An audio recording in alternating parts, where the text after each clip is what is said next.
Hi guys, this is Dr. Dean again. I got a couple of questions regarding the management of ADHD, so I decided to talk to you about those questions. The first question I got is medication is the only option for the management of ADHD? The very simple answer is no.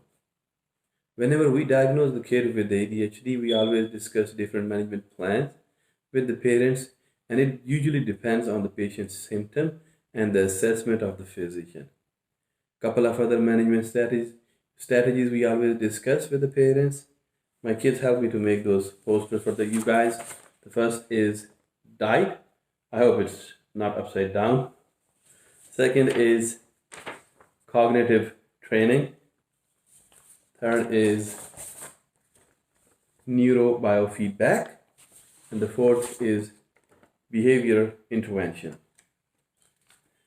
So diet plays a very important role in the management of ADHD for certain kids, but it's not the option for all the kids. So what I recommend and what I talk to the parents with the kid with the ADHD, I recommend a good balanced diet which contains enough protein, carbohydrates, fats, minerals, vitamins, and plenty of water. What I recommend usually stay away from sugary stuff, food coloring agents.